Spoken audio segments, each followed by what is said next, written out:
21వ సర్గము సీత రావణునకు హితవు పల్కుట అతనిని శ్రీరాముని ముందు కొరగానివానినిగా చేసి మాటాడుట భయంకరముగానున్న రాక్షసుని రావణుని పలుకులు విని దీనురాలైన ఆ సీతాదేవి దీనస్వరముతో ఆర్తితో నెమ్మదిగా ఇట్లు ప్రత్యుత్తరమునిచ్చెను.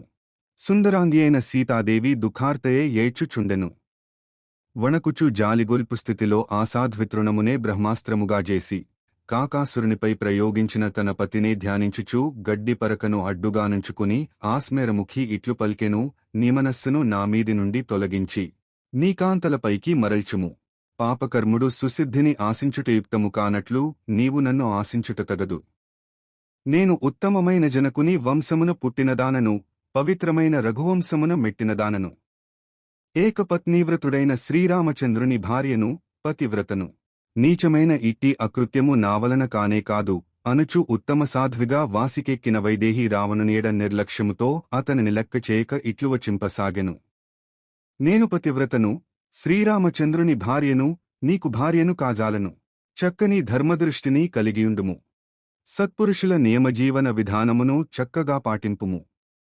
ఓ నిశాచర, నీ భార్యలవలనే ఇతర సతులుగూడ రక్షింపదగిన వారిని గ్రహించుచు నీకు నిన్నే ఉపమానముగా చేసుకుని నీ భార్యలతో రమింపుము. తన భార్యలయందు సంతృప్తిపడక చపల స్వభావముతో ఇంద్రియ చాంచల్యముగలని కృష్ణుని పరవనితలు పరాభవము పాలు చేసెదరు. ఈ దేశములో సత్పురుషులే లేరా? ఉన్నచో నీవు వారిని అనుసరించుటలేదు గాబోలు.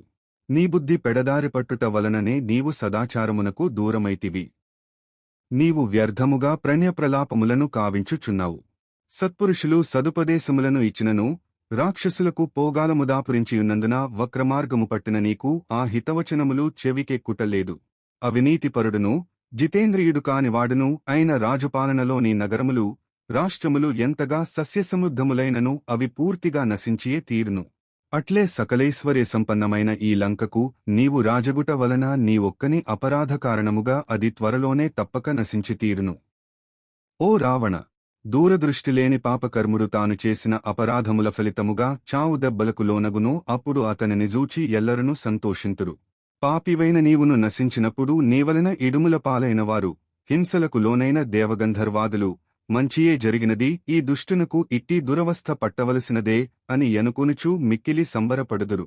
ఎట్టి ధనాశలకుగాని ఐశ్వర్యాది ప్రలోభములకుగాని నేను లొంగెడిదాననుగాను. సూర్యుని నుండి కాంతి వేరుగానట్లు శ్రీరాముని నుండి నేను వేరుగాను. జగన్నాథుడైన శ్రీరాముని భుజము గౌరవాదరములకు పాత్రమైనది. అట్టి భుజమును తలగడగాజేసుకునినట్టి నేను ధన్యాత్మురాలను. ఇప్పుడు ఎవరో మరియొకరి భుజమును ఏ విధముగా ఆశ్రయింతును? వేదవరత స్నాతకోత్సవమును ముగించుకునినవాడై, నియమములను పాటించుచు వేదాధ్యయనమును ముగించుకునినవాడై, ఆత్మజ్ఞాని అయిన బ్రాహ్మణునకు వేదవిద్యా సంపదవలే నేను అయోధ్యాపతి శ్రీరామునకు మాత్రమే భార్యగా తగినదానను. ఓ సాధు రావణ, ఒక దుర్మార్గునికి సైతము హితవచనములను చెప్పునప్పుడు మంచిగా సంబోధించినచో అవి అతని చెవికెక్కవచ్చును అను బుద్ధితో ఓ సాధు రావణ అని సంబోధించి యుండవచ్చును. రావణుడు పంచవటి కడకు సాధువేషములో వచ్చెను. అందులకై అట్లు సంబోధించెనోయేమో. వనములో సంచరించు ఆడు ఏనుగును గజరాజుతో చేర్చినట్లు దుఃఖార్తనైన నన్ను శ్రీరామునితో చేర్చుము. ఓ రావణ, నీవు దుర్మరణము పాలుకాకుండా నీ రాజ్యాధికారమును సుస్థిరముగా నిలుపుకొనగోరుకొనుచున్నచో మహాపురుషుడైన శ్రీరామునితో సఖ్యము సేయుటయే యుక్తము. శ్రీరామచంద్రుడు ధర్మజ్ఞుడుగా, శరణాగత వత్సలుడుగా మిక్కిలి వాసికెక్కినవాడు. నీవు బ్రతికియుండ దలచినచో ఆయనతో మైత్రిని నెరపుటయే క్షేమము. శరణుగోరిన వారిని అనుగ్రహించునట్టి ఆ స్వామిని నీవు ప్రసన్నుని జేసికొనుము. నీవు జితేంద్రియుడవై నిర్మల మనస్సుతో నన్ను ఆయనకు అప్పగింపుము. ఓ రావణ, నేను నుడివిన రీతిగా నన్ను శ్రీరామచంద్ర ప్రభువునకు సమర్పించినచో నీకు మేలు కలుగును. లేనిచో నీకు మరణము తప్పదు.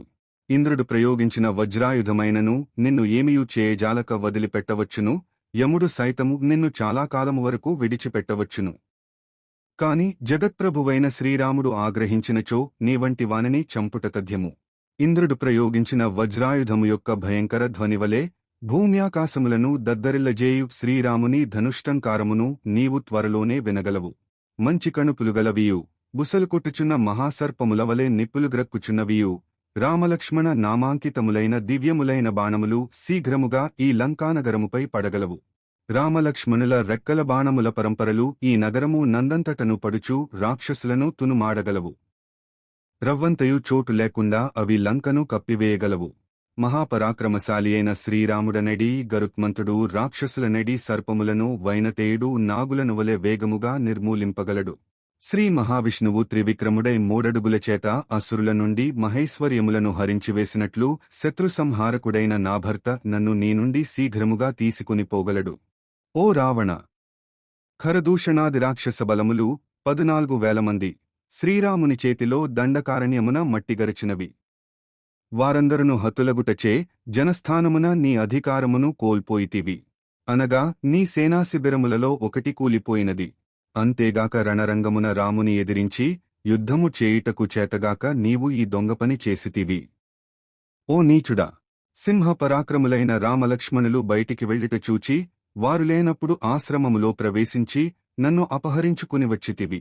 పెద్ద పులుల జాడలను పసిగట్టి కుక్క అచట నిలవజాలనట్లు రామలక్ష్మణుల వాసన తగిలినను నీవు తట్టుకొనజాలవు.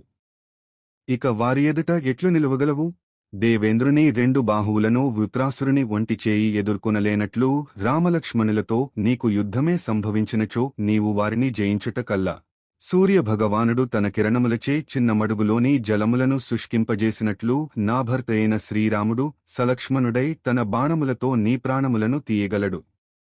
నీకు ఆయువు మూడినది. ఎంతటి మహావృక్షమైనను పిడుగుపాటు నుండి తప్పించుకునజాలనట్లు కైలాసగిరికి పరుగులుదీసినను కుబేరుని అలకాపురికి చేరినను వరుణదేవుని సభను ఆశ్రయించినను శ్రీరాముని నుండి నీవు తప్పించుకునలేవు. ఇది తథ్యము.